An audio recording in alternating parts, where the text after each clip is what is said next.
Greetings. Now this video is going to be along the primary theme of this channel, but every day there's some news because this is one of the major historical passages of a complete paradigm shift in the economy and how the establishment continues to beclown themselves every day. The establishment is continuously and cartoonishly wrong, and they don't seem to care because they only speak to each other. It's the most isolated group of eggheads you'll ever find. The Federal Reserve, as you may have noticed, says that they're now going to have at least 2 rate hikes by 2023 and get back to what they consider normal Fed funds rate of 3% a year by around 2023 as well. Now, how many times have they predicted this same thing and have been wrong?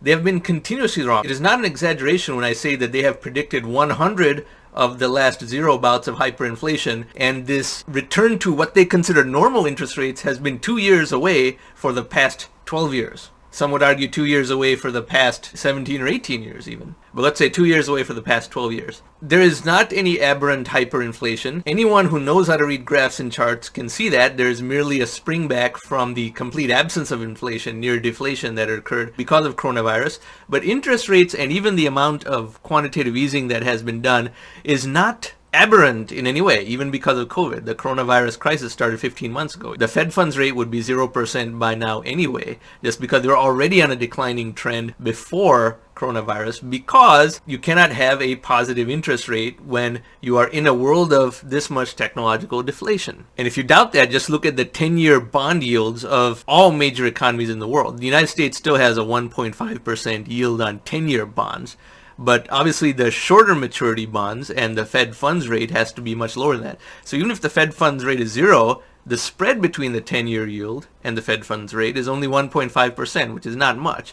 That's why the effective Fed funds rate has to be negative just to maintain a healthy yield curve indicating economic growth.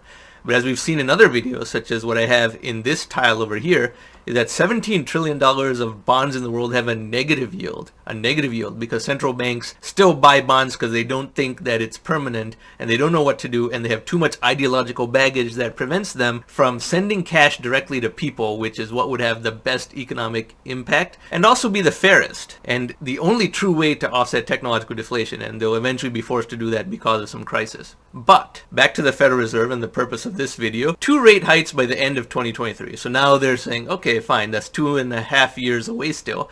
But this is what gets really ignorant. The Federal Reserve comprises of 600 PhDs. Now, you're supposed to be impressed that these are 600 PhDs from the top schools because the Federal Reserve is the best place to work for the most part if you are an economics PhD.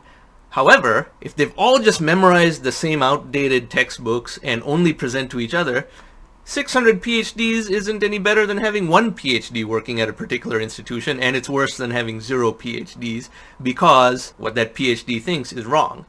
I can explain in super simple terms that any 16-year-old will understand why we don't have inflation from money printing today, even though we did in 1969 and 1970, and why the economy is different in 2021 relative to 1969 or 1970, and the stages at which it transitioned to where it is right now, and how much money printing would have to be done for us to actually get aberrantly high inflation, and we're still not at that level, even though $30 trillion has been done in the last 11 years, and $11 trillion in the last 15 months. So this is known as a dot plot. So let me expand this. This is what the Federal Reserve calls a dot plot, and it was today, June 16, 2021. It is an expectation of what the Fed funds rate will be by a certain calendar year. And these dots are individual votes from the key decision makers at the Federal Reserve. Obviously, 2021, no rate hike. 2022, some of them think there'll be a bit of a rate hike. 2023, a little more, but longer run. So 2024 and later, they still think 2.5 to 3% is the normal Fed funds rate.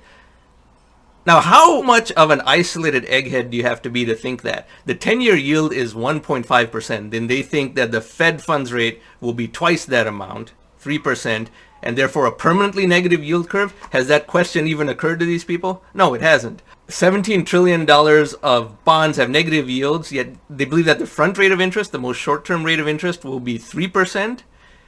Every other central bank in the world has a 0% Fed funds rate, at least in the major economies, and they believe the United States will be an exception at 3%. How out of touch can you be? But in 2021, mid-2020, they do believe that in the long run, they'll have 3% or 2.5% Fed funds rate. And even in 2023, they believe it'll be at least 1%. So they still think that 0% interest rates are not permanent, even though all of the last 12 years have shown that they are. And that the normal, quote unquote, normal interest rate is still 2.5% to 3%. Now let me show you another dot plot from over 4.5 years ago. Here's an article I wrote at The Futurist in September of 2016, and there was a dot plot at that time that I wrote an article around. The title of the article is Evergreen. I said the Federal Reserve continues to ignore technological deflation. And that's equally true now, 4.5 years later. So this was the dot plot. Look very closely at where my cursor is. The date was September 21st, 2016. At that time, they all thought that the Fed funds rate in 2016 was still above zero, but 0.5%, and they still thought it would get to 3% by 2019. And that longer run, it would still be 3%. So they always think that it's going to normalize to 3%. It never quite gets there. They thought longer run, meaning from their point of view in 2016, that was 2020 and beyond, they thought that normal interest rates are going to be 3%. It's extremely obvious to anyone who understands technology or understands the economics of technology that this was not going to be the case. Remember, quantitative easing is effectively more liquidity than a 0% Fed funds rate. So when they think that the Fed funds rate is going to be anything above zero, that implicitly means that they assume all money printing will also have ended. Now we know, if you've been watching this channel, that quantitative easing, money printing, not only will not end, it will have to keep rising exponentially, and that's actually a very good thing. That's why 0% Fed funds rate pretty much forever is an even easier prediction to be certain about than a prediction of endless quantitative easing.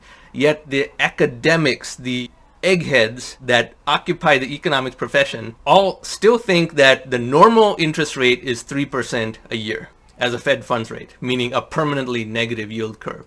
And they always think it'll get to that point 3 years in the future. In 2016, I repeat, they thought that by 2019, 2020, you'll finally get back to this high interest rate. That didn't happen. So in that dot plot we saw earlier in this video, you see, oh, in about 3 years it'll return to normal. They don't mind being wrong. No one has held them to account for being wrong so many times, even though the explanation is extremely obvious.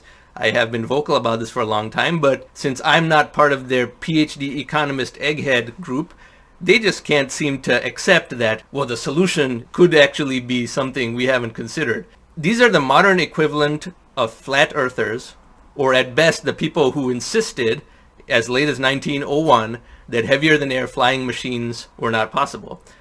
These are the modern equivalent of those types of faster horses thinkers, or people who just have no concept of the historical flow of any accelerating rate of change or of technology, or even the economics of technology. Even worse, they have no curiosity.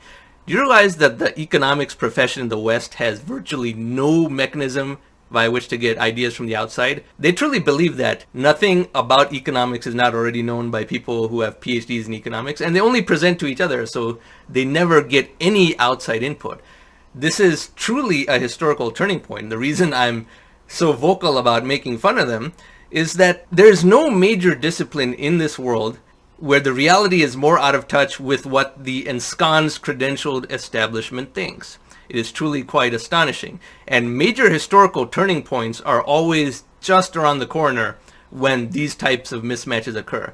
The entire ivory tower of economics is completely clueless about something that is pretty obvious to anyone who understands technology, and something that I have been explaining for a long time, and others have also arrived at similar conclusions. It's not like these ideas are really that hard to find. I do teach at Stanford, after all. And my Atom publication has gotten 475,000 readers. But look, they have no shame in still putting out this type of dot plot that, oh, the Fed funds rate will return to normal, quote unquote, and normal is 3% a year, and that's going to happen 3 years from now, and we've been thinking that for 12 years, but don't seem to find it odd that that's not occurring.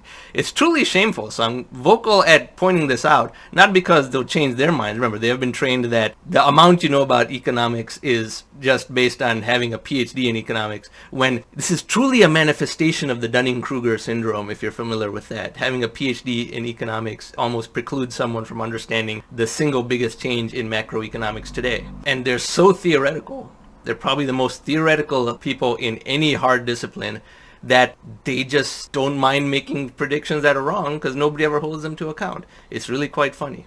But anyway, this topic's going to come up very, very often because, remember, inflation sells. Most people think that we're on the brink of hyperinflation or already in hyperinflation, then they're being told to buy gold for that reason or other such scaremongering tactics. It's really quite sad, but at least my content's going to be out there for an eternity, and people in the future will realize that in our primitive times of 2021, there were some of us who had figured this out. And that includes all of you watching this channel. If you are a regular viewer of these videos, you should congratulate yourself because you know more about economics than pretty much anyone with a PhD degree in economics. Think about that. Now, if you like this type of content, I encourage you to subscribe to this channel, and thank you very much for watching.